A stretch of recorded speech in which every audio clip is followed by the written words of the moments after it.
අරුණලු සමගින් උදාවන සෑමාලු දවසක්ම මැවුම්කාර දෙවිඳුන් වෙතින් අප ලබන තිලිනයක්.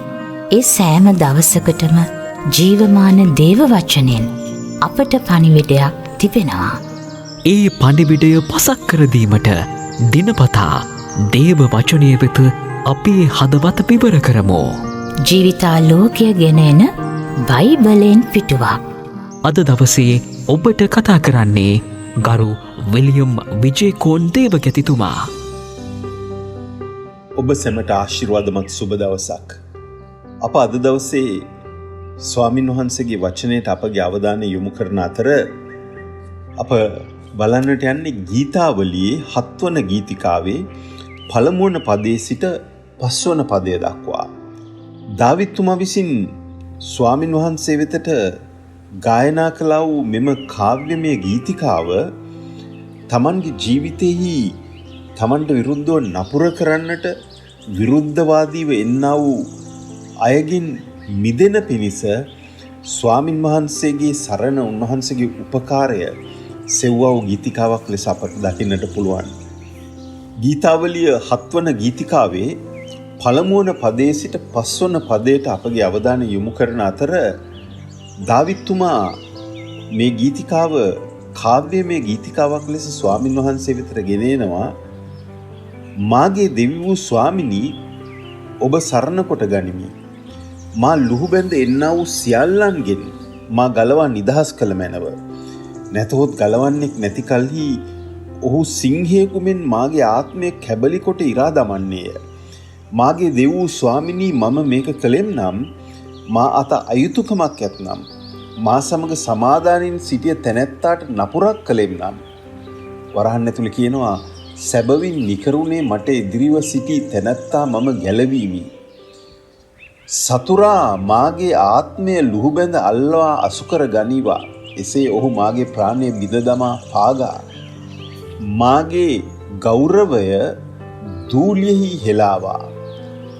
අප මේ වචන කියවන කල අපි දකිනවා දාවිත් විරුද්ධව එන්නා වූ මනුෂ්‍යයන් කෙරෙහි දාවිත් දක්වන්නා වූ ආකල්පය කුමක්ද? ඒ වගේම දෙවියන් වහන්සේ වෙතට උන්වහන්සේගෙන් සරණ උපකාරය සොයමින් දාවිත් එනවා.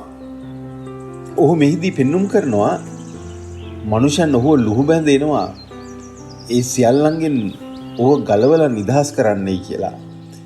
දේව වචනේ පුරා අපි දකින්නා වූ එක සත්‍යතාවයක් තමයි ස්වාමින් වහන්සේ කෙරෙහි විශ්වාසය තබන්නා වූ මනුෂ්‍යයාට උන්වහන්සේ සරණ හා ශක්තියක්, දුකේදී ඊට ලං වූ පිහිටක්. දාවිත්තුමා 27 වෙනි ගීතිකාවේ කියනවා මම කාටද බය වෙන්නේ? මම කාටද බීත වන්නේ? මක්සල් ස්වාමින් වහන්සේ මගේ ශක්තිය, උන්වහන්සේ මගේ සරණ, උන්වහන්සේ මගේ බලකොටුව. මම සෙලවෙන්නේ නැහැ.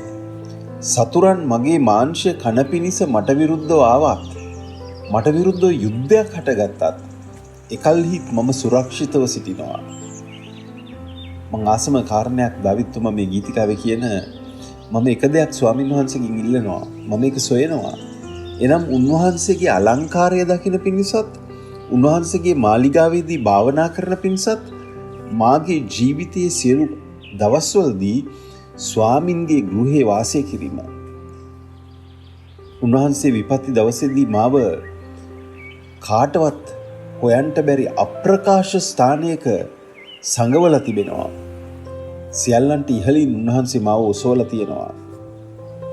දාවිද්ගේ ගීතිකා දෙස අපි බලන විට ඒ ගීතිකාවන් තුළ දාවිත් තමන්ගේ හැඟීම් සහ තමන්ගේ කැපවීම දෙවියන් වහන්සේ වෙතට දක්වන්නා වූ ඊටමත් ගැඹුරු ආකල්පවලින් වචනවලින් පෙන්눔 කරන්නා වූ දෙවියන් වහන්සේ කෙරෙහි විශ්වාස කළා වූ මිනිසෙක්.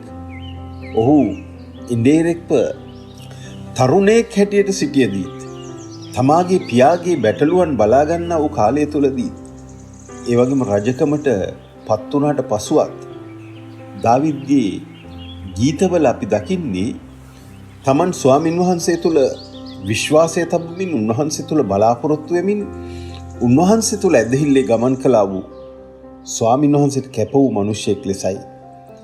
ඔහු ජීවිතේ කුමන මට්ටමක සිටියත් දෙවියන් වහන්සේට ප්‍රථම ස්ථානය දෙන්න, දෙවියන් වහන්සේට මූලිකත්වය දෙන්න, දෙවියන් වහන්සේ කෙරෙහි රැඳී සිටිනා වූ මිනිසෙක් වන්නට ඔහු ක්‍රියා කළා.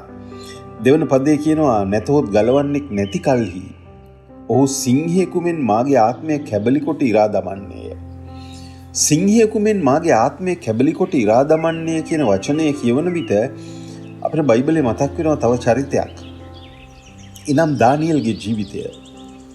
දානියෙල් දෙවියන් වහන්සේට විශ්වාසවන්තව සිටීම තුළ කුමක්ද සිද්ධ වෙන්නේ? රජතුමා ඔහු අරගෙන සිංහ ගුහාවට දානවා. නමුත් ස්වාමීන් වහන්සේ සිංහයින්ගේ කට පියවා තිබුණා දානියෙල්ට හානියක් නොවන පිණිස. මහා පුදුම වූ බලවත් හාස්කමක් ඒ තුල අපිට දකින්නට පුළුවන්. වෙන පුද්ගලයෙක් ඒ සිංහ ගුහාවට වැටුණා නම් සිංහයින් ඔහුව කැබලි කර දමනවා ඇති. නමුත් පසුවෙන්දා පාන්දරම දාරියුස් රජතුමා ඊ타මත්ම වේදනාවෙන් යුක්තව රාත්‍රියේ නිින්ද යන්නේ නැතුව උදේ පාන්දර අලුයම එනවා මේ සිංහ ගුහාව වෙතට. දාරියුස් රජතුමා දෙවියන් වහන්සේ බදහන්නා වූ කෙනෙක් නොවුනට ඔහු තුල තිබුණා දානියෙල්ගේ ජීවිතයෙන් ලැබුවා වූ දෙවියන් වහන්සේ පිළිබඳව බලපෑම. ඔහු සිංහ ගුහාව වෙතට ඇවිල්ලා කුමක්ද කියන්නේ? මහෝත්තම දෙවියන් වහන්සේගේ දාසයා වූ දානියෙල් නුඹ සුවෙන්ද? දැන් ඒක අහන්න ප්‍රශ්නයක්ද? මිනිස්සෙක්ව සිංහ ගුහාවට දැම්මට පස්සේ නුඹ සුවෙන් ඉන්නවද? නමුත් දානියෙල් කියනවා රජතුමනි, දෙවියන් වහන්සේ ඉදිරියේ මම නිර්දෝෂ වූ මිනිසෙක්. ඔබ ඉදිරියේද මම කිසි වරදක් කරලා නැහැ. තමන්ගේ ජීවිතයේ දෙවියන් වහන්සේ ඉදිරියේ නිර්දෝෂභාවය ස්වාමින් වහන්සේ ගරු කරමින් දානියෙල්ගේ ජීවිතයේ සිංහයින්ට කිසි හානියක් ඔහුට සිදු නොවන පරිදි සිංහයින්ගේ මුඛයෙන් දානියෙල්ව ගලවලා ආරක්ෂා කරනවා. රජතුමාගේ විශ්වාසය සම්පූර්ණයෙන්ම දානියෙල්ගේ දෙවියන් වහන්සේ වෙතට හැරෙනවා. බලන්න මේ ප්‍රකාශනය යමෙක් දෙවියන් වහන්සේ කෙරෙහි විශ්වාසවන්තව හිටියොතින් ඒ පුද්ගලයාගේ දෙවියන් වහන්සේගේ බලය අනිත් මනුෂ්‍යයන් දැනගන්නට යනවා. ඒ පුද්ගලයාගේ දෙවියන් වහන්සේගේ බලය. මෙහිදී පළමුවෙන්ම තමන් දෙවියන් වහන්සේව හඳුනගන්නට පෙර තව පුද්ගලයෙකු තුලින් දෙවියන් වහන්සේව හඳුනා ගැනීම සිද්ධ වෙන බව බයිබලයේ බොහෝ ස්ථානවල අපිට දකින්න පුළුවන්. දාවිද් ප්‍රකාශ කරන්නේ දෙවියන් වහන්සේ තමන්ව ආරක්ෂා කරනවා. ස්වාමීන් වහන්සේ කෙරෙහි විශ්වාසවන්තව සිටීම තුළ මාගේ දෙව් ස්වාමිනී මම මේක කළා නම් මා අත අයුතුකමක් තිබෙනවා නම් මා සමග සමාදානයෙන් සිටිය තැනැත්තට මම නපුරක් කරලා තිබෙනවා නම් පසෝ කියනවා වරහන් ඇතුලේ මම එහෙම කරලා නැහැ. සැබවින්ම නිකරුණේ මට ඉදිරිව සිටි තැනැත්තව මම ගලවලා තියෙනවා මිසක් ඔහුට විරුද්ධව නපුරක් කරලා නැහැ. සතුරා මාගේ ආත්මය ලුහුබැඳ අල්වා අසු කර ගනීවා මං එහෙම කරලා තිබෙනවා නම් එසේ ඔහු මාගේ ප්‍රාණය බිම දමා පාගා මාගේ ගෞරවය දූලියෙහි හෙලාවා. ඔහු තමන්ගේ ජීවිතයේ තමන් අයුතුකමක් දෙවියන් වහන්සේ ඉදිරියේ කර තිබෙනවා නම්, තමන්ට විරුද්ධව සිටිනා වූ අයට කර තිබෙනවා නම්, තමන්ගේ සතුරන්ගේ ජීවිතයට හානියක් කර තිබෙනවා නම් ඔහුට සිදුවිය යුතු දේ කුමක්ද කියලා පෙන්වුම් කරනවා. ප්‍රිය සහෝදරය සහෝදරිය, දාවිත්තුමාගේ මේ වචන අද දවසේ අපට කියන්න පුළුවන් වචනද? අපිට කියන්න පුළුවන් අපේ ජීවිතයේ අපි ස්වාමීන් වහන්සේ තුල විශ්වාසවන්තව ගමන් කළා, උන්වහන්සේව අපි සරණ කොට ගත්තා, උන්වහන්සේ අපව නිදොස් කරන්නා වූ, නිදහස් කරන්නා වූ දෙවියන් වහන්සේ, උන්වහන්සේ අපව ගලවන්නා වූ දෙවියන් වහන්සේ, සිංහ ගුහාවක් මැදදී සිංහයන්ගේ කට ඉදිරියේ සිංහයන්ගේ කට පියවන්නට පුළුවන් වූ දෙවියන් වහන්සේව අපි අදහන්නේ. උන්වහන්සේ සිංහයන්ගේ කට පියවන්නේ වෙන කිසිවක් නිසා නොවේ. අපි උන්වහන්සේව අදහන්නා වූ ආකාරයට, අපි උන්වහන්සේ තුල ක්‍රියා කරන්නා වූ ආකාරයට, අප අන් අයට ස්වාමින් වහන්සේව අදහන්නා වූ කෙනෙක් ලෙස අපි අන් අයව සලකන්නා වූ ආකාරයට, අන් අය සමග අපි සමාදානයෙන් සිටින්නා වූ ආකාරයට, ඒ වගේම අපේ ජීවිතේ අපි ස්වාමින් වහන්සේට ගෞරවය කරන්නේ කෙසේද?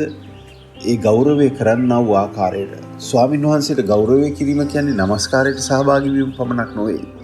ස්වාමින් වහන්සේට ගෞරවය කරනවා කියන්නේ උන්වහන්සේගේ වචනේ ඉටු කරමින් අප සමාජය, අප වටා ඉන්නා මනුෂ්‍යයන්ට අපි දේව රාජ්‍ය ප්‍රතිපත්තීන් අනුව සලකන්නේ කෙසේද? එසේ කරන විට ස්වාමීන් වහන්සේගේ රැකවරණය, මඟ පෙන්වීම, ආශිර්වාදය, සැපයීම අපගේ ජීවිතය අත්දකින්නට පුළුවන්කම තිබෙනවා. ඔබට අත්දකින්නට උන්වහන්සේගේ අනුග්‍රහය දක්වමින් උන්වහන්සේ මඟ පෙන්වන සේක්වා. ඔබට සුබ දවසක්.